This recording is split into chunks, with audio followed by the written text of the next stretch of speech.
देखिए सोमवार शाम 6 बजे डॉक्टर की सलाह सिर्फ RSP न्यूज पे।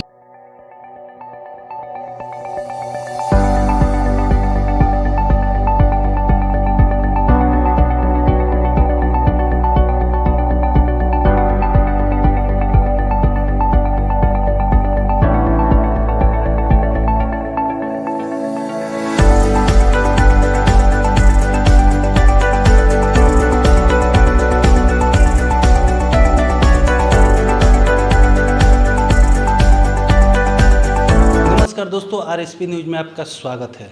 जैसा कि आपको बता दें कि हमारा RSP न्यूज़ चैनल जो है एक प्रोग्राम लेकर आया है जिसका नाम है डॉक्टर की सलाह। तो आज हम सिल्लीगुड़ी के ऐसे जाने माने डॉक्टर के पास हैं जो कि चाइल्ड स्पेशलिस्ट है, डॉक्टर परनीत कुमार। हम इनसे जानकारी लेंगे वो कई से सवाल को लेकर जो कि हमारे व्यूअर्स हैं RSP न्यूज़ के, उनका भी सवाल है। तो आइए हम डॉक्टर परनीत कुमार से बात करते हैं और जानते हैं। जी सर, सबसे पहले RSP न्यूज़ में आपका स्वागत है। धन्यवाद सर, सबसे पहले एक मेरा सवाल है जो कि यहाँ के सिक्किम है, सिक्किम से एक रिया अग्रवाल ने सवाल दिया है। उसके बच्चे 4 साल के हैं और उनको हमेशा आज लगभग 10 दिनों से फीवर रहता है। तो क्या करना चाहिए इसको लेकर? इस टाइम पर जबकि मानसून सीजन चल रहा है तो फीवर होना लगभग बहुत सारे न्यूबॉर्न्स और बहुत सारे बेबीज लेस देन 5 ईयर्स में बहुत ज़्यादा कॉमन है। ठीक है, फीवर जब हो रहा बच्चों को तब फीवर कंट्रोल करना बहुत ज़रूरी है। ठीक है, फीवर कंट्रोल के लिए आप फीवर के मेडिकेशन ले सकते हैं। पैरासीटामोल बहुत कॉमन सी ड्रग है।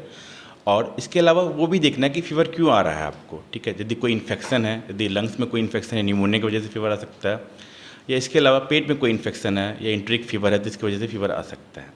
तो इनको भी देखना है। और यदि बच्चा कोई यदि मोस्ट ऑफ द टाइम अभी सीजन पर वायरल फीवर चल रहे हैं तो एक सिंपल एंटीबायोटिक या प्लेन कवरेज दे के भी फीवर कंट्रोल किया जा सकता है। बहुत ज़्यादा वरीड ना हो। ठीक है, पर इस समय माता पिता का जो हम अपने OPD में बताते हैं, माता पेरेंट्स के लिए और मम्मी फादर के लिए, कि हाइड्रेशन बहुत ज़रूरी है। ठीक है, बहुत ज़्यादा कपड़े नहीं पहने और फीवर के लिए कम से कम आप जो होता है फीवर के मेडिकेशन हर 6 आवर पर दें जब फीवर मोर देन 100 डिग्री हो, और एडिक्वेट हाइड्रेशन मेंटेन करें ताकि शरीर का तापमान जो लो रहे। ठीक है, ऐसा देखा जाए कि अभी तो जो मौसम का बदलाव है इसमें तो ये आम बात है, सर्दी खांसी बुखार होना। जी, इसको क्या मानते हैं? ये फ्लू सीजन है। तो फ्लू सीजन इस सीजन में होते हैं कि फ्लू, कफ, कोल्ड, स्नीजिंग, रनिंग नोज, ये सब फ्लू के लक्षण होते हैं। ठीक है, बहुत सारे पेरेंट्स हमारे पास आते भी कि पूछते हैं कि सर ये फ्लू है कि निमोनिया है कि सर कोविड की इन्फेक्शन है। ठीक है, तो बहुत ज़्यादा डिफरेंस इनिशियल फेज में पता करना मुश्किल होता है जब बच्चों को सब चीज़ों में कॉमन से फीवर होते हैं, नज़ला जुकाम, टेस्ट चला जाना, खाना पीना नहीं खाना, सुस्त हो जाना, ये सब कॉमन से लक्षण होते हैं।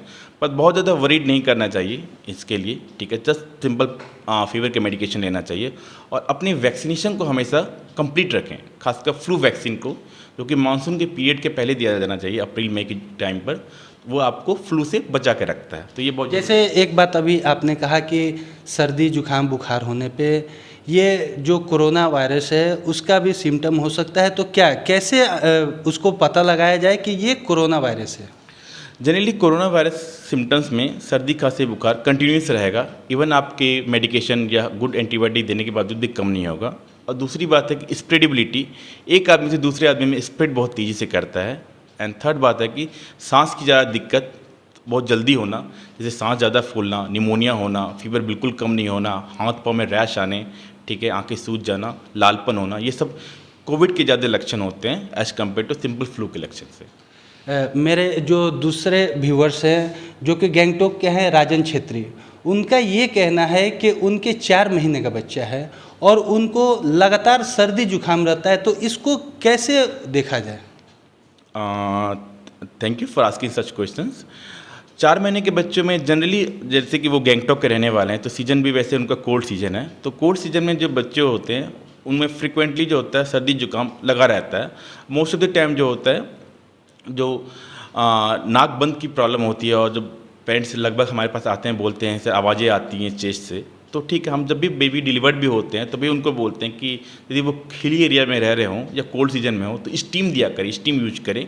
इनका मेन मकसद ये होता है कि नाक के एयरवे और पीछे वाले रास्ते जो ब्लॉक हो जाते हैं फ्रिक्वेंटली बच्चों में, वो आराम से खुल सकें और अच्छे से सांस ले सकें। ठीक है, बहुत ज़्यादा कोल्ड की रेमेडीज और बहुत ज़्यादा कफ सिरप नहीं देनी चाहिए, क्योंकि कोल्ड और कफ सिरप ज़्यादा बच्चों में ज़्यादा असरदार नहीं होती है।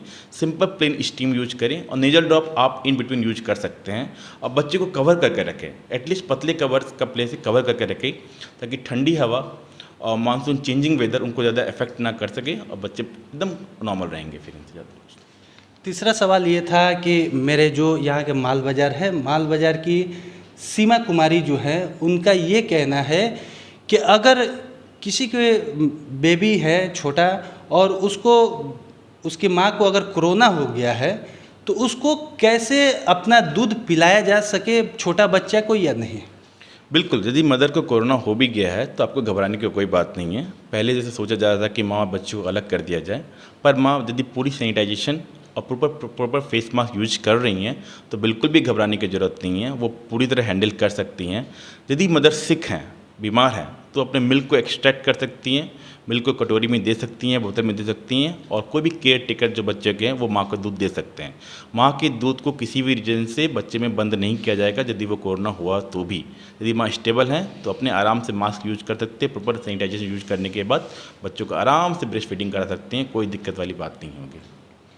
अभी आपने सुना कि जो डॉक्टर परनीत कुमार हैं, उन्होंने कहा कि अगर किसी को कोरोना हो जाए तो वो अपने बच्चे को दूध पिला सकता है, इसमें कोई घबराने वाली बात नहीं है। तो और सवाल हम डॉक्टर साहब से पूछेंगे कि और क्या आगे। जी सर, एक चीज़ और हमको बता दीजिए, लास्ट सवाल है कि अगर छोटा बच्चा हो, उसको सर्दी जुकाम हमेशा रहे, तो उसके लिए क्या उसको घरेलू उपाय किया जाए या फिर डॉक्टर से मिला जाए? जनरली हम लोग भी यही चाहते हैं कि बच्चे को बार बार सर्दी जुकाम नहीं हो, तो इम्यूनिटी इसका मेन मकसद होता है कि इम्यूनिटी आपको बिल्डअप करना होता है। इम्यूनिटी बिल्ड उसके अच्छे न्यूट्रिशन और अच्छे डाइट से होते हैं। ठीक है, यदि ग्रोइंग एज के बच्चे हों तो डाइट्स और विटामिन आपको बेसिकली फ्रूट से मिलते हैं और होम बेस्ड चीज़ों से मिलते हैं। आपको बहुत ज़्यादा विटामिन और बहुत ज़्यादा चीज़ों पर डॉक्टर के पास जाने की, अनलेस अनटिल बहुत सीवियर ना हो रहा हो, तो जनरली ज़रूरत नहीं पड़ती। होम बेस्ड रेमेडीज में विटामिन सी लेना बहुत ज़रूरी है, जो आपकी नींबू से आता है, मौसमी से आता है, नारंगी से आता है। विटामिन ई, विटामिन सेलेनियम जो आपके छोटे आपके टमाटर से आते हैं, रास्पबेरी होते हैं, स्ट्रॉबेरी होते हैं, इनके विटामिन ई और विटामिन सेलेनियम आते हैं। इसके अलावा जिंक देना चाहिए कम्प्लीटली, जो बच्चे के इम्यून सिस्टम को स्ट्रॉन्ग करते हैं, और एडिक्वेट अमाउंट ऑफ हाइड्रेशन होना चाहिए। ठीक है, तो ये आपको कंटिन्यूस कोल्ड कफ से बचा सकते हैं। यदि होम बेस्ड रेमेडीज का यूज भी करना चाहते हैं तो 1 साल के बाद से आप हनी का यूज कर सकते हैं। हनी आपके गले को गर्म भी करता है, और जो भी इरिटेशन होता है, थ्रोट इरिटेशन, जिससे बच्चे बार बार कफ करते हैं, वो आराम से कम भी हो सकते हैं। And steam overall is very good for combating the all the cold and cough. जैसे अभी आपने सुना डॉक्टर परनीत कुमार को कि इन्होंने कितनी अच्छी तरीके से आपके सवाल को जवाब दिए।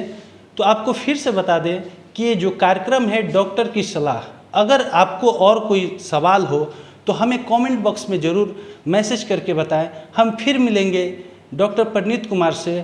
और आपको एक बात और ये बता दें कि अगर आपको बच्चे को दिखाना है तो सिलीगुड़ी के बर्दवान रोड स्थित हेरिटेज हॉस्पिटल, जहाँ पे ये डॉक्टर परनीत कुमार बैठते हैं, तो आप आके इन डॉक्टर से सलाह ले सकते हैं। सिलीगुड़ी से राजू कुमार की विशेष रिपोर्ट।